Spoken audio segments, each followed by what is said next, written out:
as it was for Leicester, who have won the FA Cup for the first time, beating Chelsea by just 1-0. Bit of controversy at the end with a goal that was ruled out by VAR. I say controversy, it was an offside, so it's factual.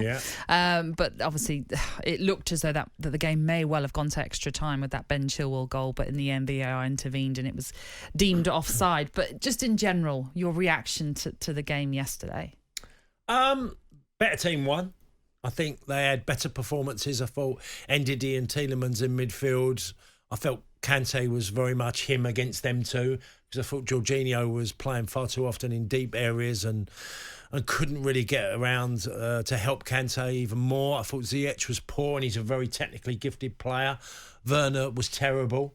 I thought I had to do a piece on Friday, and I chatted about Iheanacho and his success and Werner, and they asked me to do a mark on finishing, and I gave Werner a 5 for the paper yesterday, and 9 for and 9 for Iheanacho, because his finish has been extraordinary. And I kept thinking, I've just given a 5 to a guy that's got a lot of goals in Germany. You know, at Leipzig, I've given him a 5 in finishing. But that's that's probably been on the complimentary side.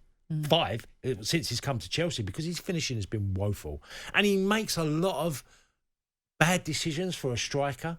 I mean, I've been there. I know what I'm talking about on this, and I did it at a period in my career. My decisions were always the wrong one. For about 18 months, I couldn't fathom out. And when I was playing, I'd choose the wrong option. And he's doing that at the moment too regularly. For someone who can, devastate in pace, he gets in position. He looks like he gets there and he thinks, right, what am I going to need to do? And ultimately chooses the wrong one too often. Do you think that's because sometimes he's given a bit of space and actually the opposition are forcing him to make a decision, which sometimes a player doesn't want to be put in that position. They just want to be instinctive. And maybe his problem is at this moment in time, because he might be lacking a bit of confidence as well in front of goal. Yeah, definitely. That often he picks the wrong decision. Well, there was one incident in the game where, it ended up becoming 2, but he had one incident in the game. He was confronted. He had the ball, he had a bit of space, and he ran, he shot, and he blasted it like 20 yards over the bar. And you think, okay, you've had an effort. And then that incident nearly happened again very quickly. It took 2 or 3 minutes later. And instead of that, he then delays on the ball, thinks about shooting, and it was on to shoot, and then chooses the wrong pass, and the pass gets intercepted, and away they went again, Leicester. And I think he's at a state. I've never been convinced he's a centre forward, and I've never been convinced he's a left-sided attacker. I think you have to have. It's a little bit of a luxury at times. He played alongside Pilsner at Leipzig, who was a big centre forward, and I always thought he's much more suited. But Tammy and Giroud are nowhere near the Chelsea first 11. So they're not playing that way at all. No, they're not, and I don't think he sits in that front line for me as a striker that can play that role of leading a line. I mean, Havertz didn't play yesterday, so he was left to do that job. I don't think he does it very well. That's the Chelsea side, but if ever there was a goal to settle an FA Cup final, Yuri Tielemans' strike was just simply stunning, wasn't it? Yeah. It was unstoppable. When we talked about Lewandowski earlier and Sporting Gijón, and look, he came to Leicester and they re-signed him, and I couldn't believe there wasn't a lot of other clubs looking to take him when he was available. Leicester made him get the pen to paper and sign for the club. A brilliant decision by the club and him. And it was a great strike. He's improved a hell of a lot. I've seen him play for Belgium and play to a similar standard. He's a top player. I think we're going to talk about Leicester afterwards in another sense about how that club has grown, and some great decisions have been made along the way, but he's been one of them. And his performance yesterday, and Schmeichel in goal, absolutely fantastic again. Very, very underrated as a goalkeeper. But loads of good things from Leicester.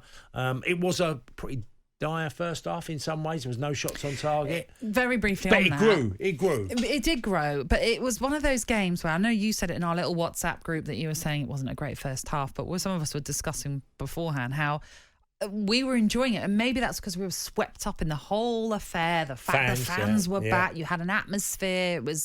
It just felt like the good old days of football, having gone so long without fans being in a stadium. And I'm talking about fans, I'm talking about a large portion of fans as well. So I just enjoyed the whole occasion, and it even got me quite emotional when you had "Abide With Me" being sung and all that sort of build up to the game. I loved it. I loved the whole day, and no doubt Leicester fans are either still celebrating right now or will be waking up still with smiles on their faces after what was an historic FA Cup win for them yesterday as they beat Chelsea by 1-0. Cass, we sort of already touched on the game a little bit, and I wanted to mention somebody you mentioned as well, Kasper Schmeichel, who Leicester obviously indebted to 2 crucial saves that he made in the game as well. And again, before we came on air, we were talking about the team in general, but also talking about Kasper Schmeichel, and you mentioned it. He's underrated. He's somebody that kind of goes under the radar. We don't talk about Kasper Schmeichel amongst the goalkeepers in the Premier League. We always talk about Alisson and Edison, but he's one that doesn't get mentioned as much. Yeah, and I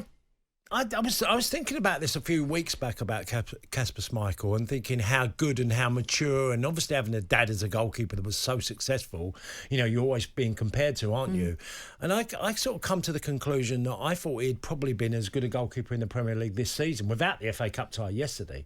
And I just trust him. I really feel like he's a goalkeeper. He'll keep hold of things. He'll pull off. The one-hand save yesterday was the David Seaman one, wasn't it? Where getting a strong hand to make a save. Mark Bosnich is coming on later. Yeah, really interesting. And Mark was our top goalkeeper.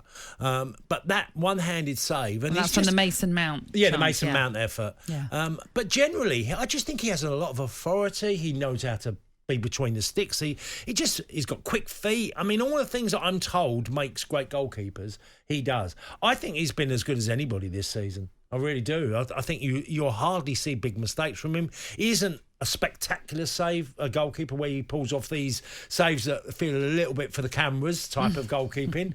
I think he's just really solid. Solid and a leader, like you say, without absolutely. Authority. Spoke really well after the game. Yeah. He certainly did, and he was full of credit for his teammates and for everything that's been achieved by Leicester. And what was so telling as well after that the full-time whistle, when all the players came together, you can just see there's a bond there. This is a team that is so unified, which doesn't just stem from Brendan Rodgers. Obviously, it comes from before that. It comes with the ownership that took over the club. It's a club that you feel like there's never anything going wrong at the club. There's no underhandedness. There's no players, it feels, who are trying to get away from the club. Grass is greener. Yeah. It seems everyone enjoys being at Leicester. I would say that definitely from the top, I think there's no doubt that the investment that they've made, not only building a new training ground, obviously a new stadium, the type of players they go after. The recruitment's been exceptional. They bring in young players through the team. The lad Thomas yesterday, I thought he played really well. But then we've seen likes of James Justin come in from Luton and do brilliantly well. And they're the smaller end of the transfers. They have a great blend of youth, senior players, and they've let players go at the right time as well. When they let N'Golo Kante, which was a big loss to them when they lost him, because he is a top player, as good as anybody in his position in the world. They had Ndidi, and they knew he could do the job. Now, that's a big call. You've got to be absolutely spot on that. But then you look at someone like Harvey Barnes, who was out on West Brom and come back and does brilliantly well. There's loads of them. Fafana, I saw him at Saint-Etienne. I knew he was a good player. I didn't think he was the player he was going to be that he come to Leicester. And again, yesterday showed what top players. They get everything seems to go flowing, and it goes in the right direction, and there's a unity within the squad. People like Vardy lead, Johnny Evans, obviously Kasper Schmeichel, and others. If you'd have said to me, you think someone like Albrighton, a free transfer. I know that happened quite a long time ago, but he stayed at the football club. He's the James Milner of Leicester, who brings a lot to the table for me. When he plays well and does things and does a great job for Leicester, but he's obviously a great senior pro within the dressing room.